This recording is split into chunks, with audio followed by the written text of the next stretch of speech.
So right now we will have another keynote session that I would like to introduce you to the Turn AI into your competitive age. We honor to invite Professor Yong Kim, Drew D. Perkin, Professor of Electrical and Computer Engineering, Carnegie Mellon University, and CEO of Certu System Corporation. I would like to give warm welcome for our professor to be on stage. Thank you. ขอเสียงปรบมือด้วยครับ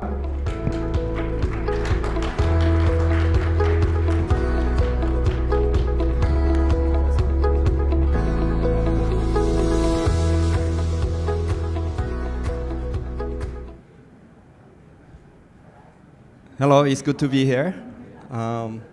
Just get an idea of who you are. How many of you are from manufacturing industry? None? How many of you are students?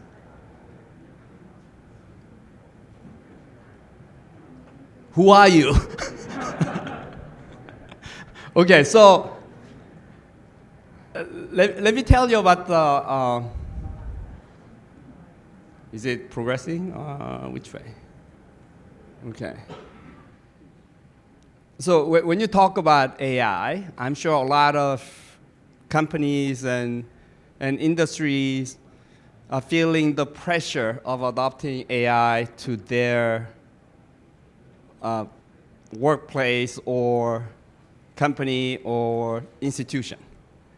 Now, that's what we call FOMO, fear of missing out, just in case your competitors will get in with the AI and you will be able to squash your competitor and so on, right? So a lot of money is being invested in the industry. For instance, if you look at US,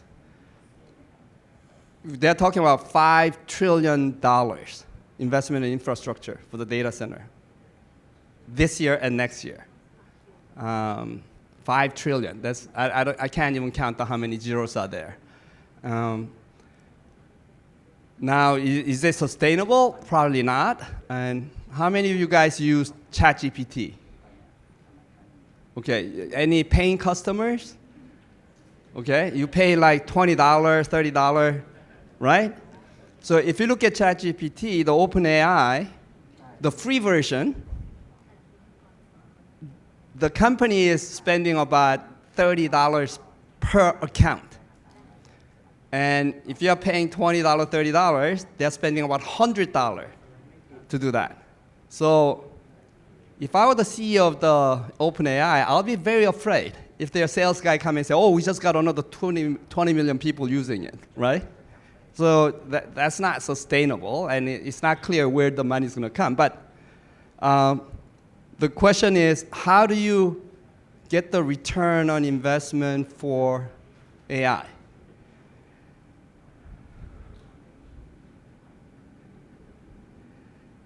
So they did the survey of how they use ChatGPT or any of these services, agent services they have, and they came out with 73% of the usage is personal inquiry. It's not related to the work, but it's about writing. You know, how do I write things? And seeking certain informations. And 27% are related to work. And again, 42% is about the writing. How do you write up the report and so on, okay? And the searching for the technical information is actually decreasing from 12 to 5%. If you look at it, learning how to do things using the ChatGPT, actually, YouTube is a great channel. You could go and search for the things, or what do I do, right? And seeking the information, there's a Google search engine that has been doing that, so there's not much a different thing there. So if you sort of drill down on what's being used, it's not really clear what is really being used for. And a lot of it is writing stuff, right?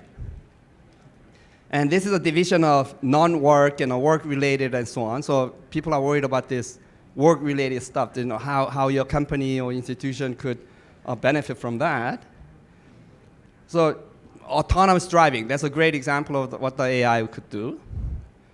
that little walking dog robot. I don't know how useful that is, but that's a lot of fun to look at. And I'll show you this video. This is pretty funny. If I could show the video, can you run it?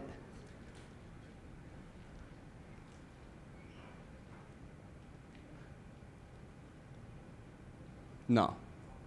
Okay, you cannot run it. So the video is about, actually Apple did an advertisement on the video. So this guy shows up at the meeting, he's not prepared. The boss asks, yeah, did you read about this report? Can you talk about it? And he slowly backs out of the room and search for the answer, summary of the report he didn't read. And he come back to the meeting and say, okay, I'm ready to talk about it, right?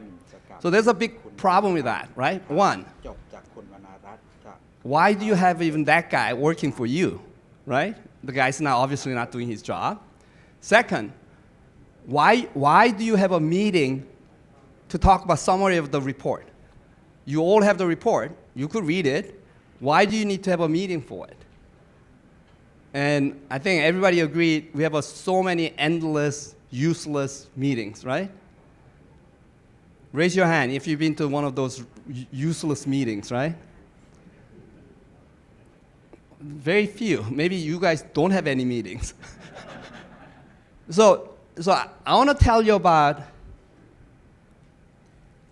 how, so bottom line is how you use your AI will impact what you do.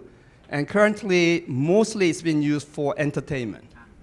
Entertainment in a sense, you could create funny videos, you could create funny songs or whatever, some art form and so on, but how do you really use for production level efficiency that you could do? But I'm not saying all AI is bad, but certain things are very good. So in our case, the search system is we call it startup, but actually it's no longer a startup. We've been around for like 4 years, and we have a big customers and so on. So it's a high-tech company, right?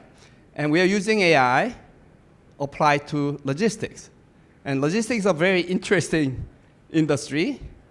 And here I'm going to ask again, but probably not many of you will raise your hand. How many of you manufacture and send stuff from A to B?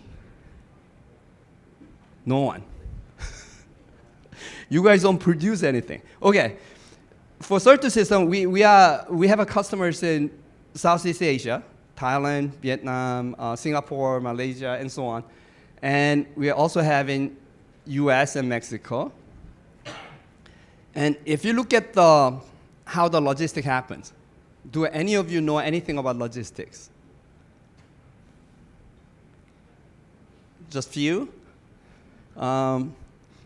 Logistics is a very simple thing, okay? You manufacture stuff, you're gonna sell to someone, you need to send it from the factory to the end user. You guys use, what's the thing? Not the Amazon here, it's, what is it called? The online Lazada or whatever, that shopping, e-commerce shopping, right? I'm sure you order stuff, and you expect your box to arrive next day somewhere, right? Or even the same day and so on. You've been doing that, right? Someone is doing that job in the background. So if you understand what logistics is, it sounds pretty simple. It's not. There's a lot of things that has to happen. When the order comes, you have to place an order, and then you have to decide. There's 1 million boxes I need to send. Okay, what box is going to what truck, and which truck goes to where? And then where in the warehouse I need to pick it up, and set up all this, and also tell your end customer where the box is, right? And it has to get there on time and so on. So if you look at the actual process of the traditional way of doing logistics, there's a lot of steps that you have to go through, as you see on the top portion. And within that step, there are people who's doing it, okay? Because it's impossible for actually understand all the flow, and that's what logistics has been doing for past, I don't know, 50, 100, 200, 300 years. And that's the way they've been doing it. People are great when there's a certain, well, depending on what kind of people, but people are great when there's a certain exceptions and special cases arises. They could adjust and do things. So that's great in that sense. But then people are pretty bad when they start making mistakes. right? If this world didn't have any people, it will be so peaceful. And everything will be so nice. You're not going to have a war, right? You don't have that thing happening with Cambodia, none of those. But apparently we need to have people on Earth, right? So we have to deal with that, but people are prone to errors, right? So they make errors. So it creates a lot of issues. The next time that you don't get your Lazada order, whatever e-commerce order on time, or you got the wrong product, it's because one of those processes made a mistake. And every manufacturing company spend about 5 to 20% of their revenue on logistics, moving goods from A to B. So what Certus system we do is we actually apply AI, and well, getting rid of it's not a very nice word, but we take out the teams of people do these things, and we automate them, okay? It's a very different way of doing things, but obviously moving goods has to happen with people, right? So that's what we do. So we completely change how the logistic operation is done. So we are applying AI, but there are people involved, right? Certain people has to do that work, but mostly it's done by system. And the good thing about the AI and the system is we consider every possible data and information to come up with the best solution. People are limited in looking at the certain data, but we look at everything. So for our system, in order to send box from A to B, there are several million conditions and constraints that we have to look at and come up with the best way to do it. And there's a two level of things that we do. One is the understanding the data and visualizing it and so on. And the other part is actually execution of the plan that we generate, which we know is the better than anyone else who could do. So these are the kind of services that we offer, but bottom line is we operate. So we are a software system company, but we are not just people who write software. We actually operate real operations, so we understand. So we become the user of our system, so we know better about what the system should be. So this is an example of the warehouse that we use. And that's all beers. Anybody like beers? So it's like so much beer, right? That warehouse moves about 1.2 billion US dollar worth of goods through this warehouse, okay? So this is an example of what changes. I guess we cannot run the video again, but it's okay. So what we do, so think about this. Your revenue, 5 to 20% of your revenue is logistic cost. Through our system, you could save anywhere from 10 to 40% of your logistic cost. So if you're doing, I don't know, 100 billion US dollar annually, then let's say $10 billion would be your logistic cost. Then you could save anywhere from 100 billion, 10 billion, so that 1 billion to 4 billion by doing this, okay? So that's what our customer actually saves in terms of that. Now, more interesting question that I wanna show you is these useless meetings, okay? And all that stuff. What is the real productivity? We know the data is critical, right? So if you don't have a wrong data, you're not gonna make the right decision. And all business is very simple. Business is all about making money, right? Well, why is it a business if you're not making money? And when you are making money, there's only two things. How to increase your revenue, how to decrease your cost. So one that I just talked to you about, decreasing your logistic cost, is decreasing cost, right? And ultimate purpose of the data analytic, you know all about it, right, is making better decision. Again, the decision is about how do I increase my revenue or decrease my cost. So when you have a good data, okay, then you could make a good decision. And if you have a bad data, you're not gonna make any good decision. Now, again, I'm gonna ask you, but I'm not gonna see hands, but How many of you write report to your boss? Weekly, monthly, annually, right? You do that, right? And you just inundate it with reports. And you have endless meetings talking about the report, right? And that's very stressful. Now, question is this. If I get a bunch of data and the report, and there's nothing you could do about, why do you even have the report? Right? Because your reporting and all that is to get the data to increase your revenue, decrease your cost, right? But there are so many times you should ask yourself when you are writing the report, is that going to be useful information? So that's what I call actionable insight or actionable data. So I'll give you a good example. Let's say tomorrow, meteorite, the huge meteorite size of, I don't know, Chiang Mai will hit Bangkok tomorrow at 12 o'clock. Let's say we have that data, right? Is there anything we could do about it? Nothing. The whole Thailand will blow up, or whole Earth will blow up, everybody will die. So that's not actionable data, because I rather not tell you and you go home and have a good night's sleep and die tomorrow at 12 o'clock. That's the best way to do it, right? Why do you need to know that? So that's what I mean by actionable insight. So all data is not good. You need to have data that you could take action on, make a decision.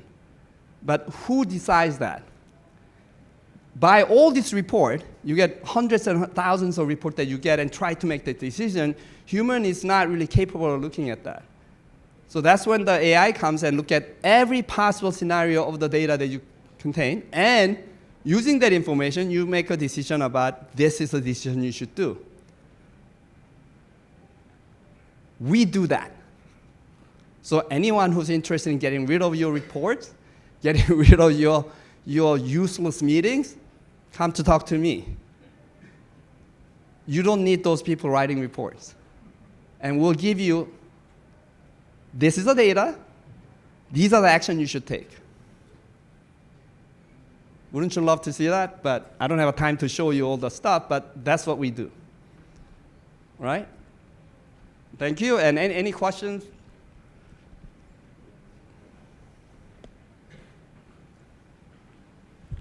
Okay, thank you. Okay, God, thank you very much. Please give applause to Professor Yong Kim, Judy Perkin, Professor of Electrical and Computer Engineering, Carnegie Mellon University, and CEO of Certu System, Inc.